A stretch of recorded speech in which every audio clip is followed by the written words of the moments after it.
और आपको बताऊं, ये राम कथा जीवन जीने का ढंग बताती है। हमें अपने जीवन में किस प्रकार से किसके साथ कैसा व्यवहार करना चाहिए, ये राम कथा से हमें सीखने को मिलता है। एक भाई का भाई के प्रति कैसा प्रेम होना चाहिए, ये राम कथा बताती है। एक पिता कैसा होना चाहिए, एक पुत्र कैसा होना चाहिए, एक पत्नी कैसी होनी चाहिए, ये सारी बातें आपको इस राम कथा में सुनने को मिलेगी। और आपको बताऊं, इस 9 दिन की कथा में, इस 9 दिन की कथा में आप पूरी कथा श्रवण करें। लेकिन मैं ये नहीं कहती कि आप भगवान राम के पूरे चरित्र को ही अपने जीवन में उतारें, ये हमारे और आपके बस की बात नहीं है।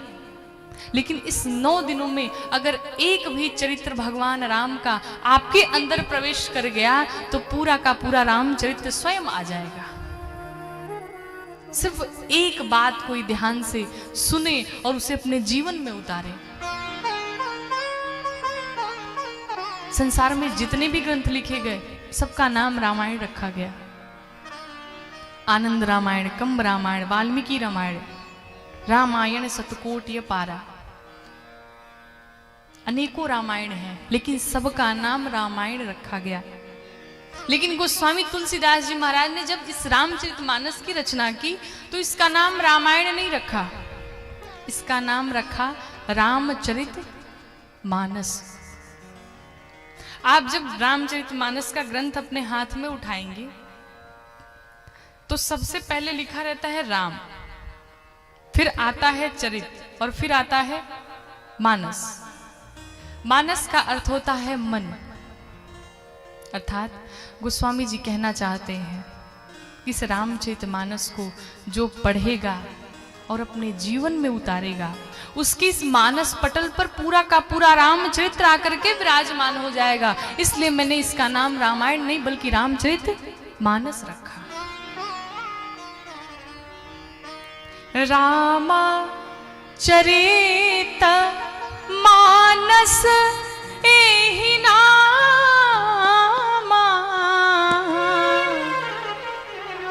ये रामचरितमानस ऐसा है कि जो भी व्यक्ति, जो भी जीव ध्यान से पढ़ेगा, अपने जीवन में उतारेगा, उसके जीवन में पूरा का पूरा रामचरित्र आकर के बैठ जाएगा। इसीलिए गोस्वामी जी ने इस ग्रंथ का नाम रामचरितमानस रखा। देखिए, मंदिर में जाने का एक नियम होता है। आप मंदिर में जब प्रवेश करते हैं तो उसकी कुछ शर्तें होती हैं कि आप मंदिर में जाएंगे, स्नान करके जाएंगे। शर्त है ना कि आप मंदिर में प्रवेश करेंगे तो स्नान करके ही जाएंगे। लेकिन मानसरोवर में प्रवेश करने का कोई नियम नहीं बनाया गया, कोई शर्त नहीं रखी गई। उसी प्रकार से ये जो रामायण है ये मंदिर है, इसे हम और आप पढ़ नहीं सकते। बिरले कोई होगा जो वाल्मीकि रामायण पढ़ता होगा, या फिर किसी को एक श्लोक याद हो वाल्मीकि रामायण से। लेकिन अगर अभी रामचरितमानस को उठाया जाए, लगभग सबके घर में मिलेंगे। और कोई चौपाई याद हो ना हो, लेकिन एक चौपाई हर बच्चे को याद है। मेरे साथ मिलकर के गाइए कि मंगल भवन अमंगल हारी, मंगल भवन अमंगल हारी, मंगल भवन अमंगल हारी, मंगल भवन अमंगल हारी, मंगल भवन अमंगल हारी, मंगल भवन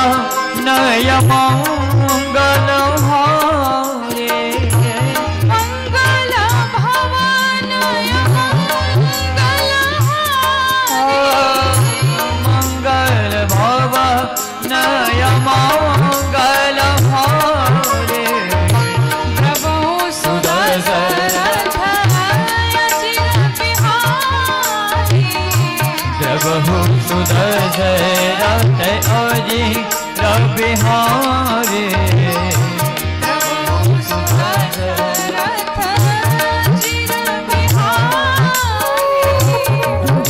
सुदशरथ अजी रविहारे प्रभु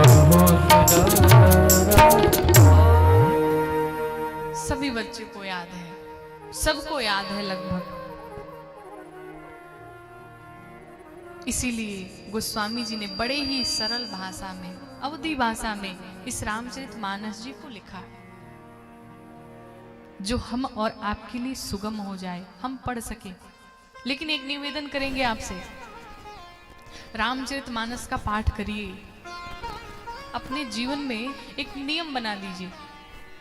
ऐसा आवश्यक नहीं कि आप प्रातः काल उठ करके ही पाठ करेंगे, आप प्रतिदिन एक चौपाई पढ़िए, लेकिन कम से कम उसका अर्थ भी पढ़िए, उसका अर्थ भी जानिए कि आप जिस चौपाई को पढ़ रहे हैं उसका अर्थ क्या है। पता चले पूरा रामचरितमानस आप पढ़ गए और आपको अर्थ एक चौपाई का नहीं पता है, फिर उस पढ़ने का कोई लाभ नहीं है। एक ही चौपाई पढ़िए, 10 दिन पढ़िए, महीने दिन तक पढ़िए, लेकिन जब तक उसका अर्थ आपके समझ में ना आ जाए, अपने जीवन में ना उतार लीजिए, तब तक दूसरी चौपाई पे हाथ ना लगाइए। गोस्वामी जी कहते हैं कि जिस प्रकार से जब जंगल में आग लगी होती है तो जंगल का हाथी दौड़ा भागा मानसरोवर में जाकर के बैठ जाता है। क्यों? क्योंकि वो निश्चिंत हो जाता है कि अब आग हमारा बाल बांका नहीं कर सकती, क्योंकि मैं मानसरोवर में आके बैठ गया हूं।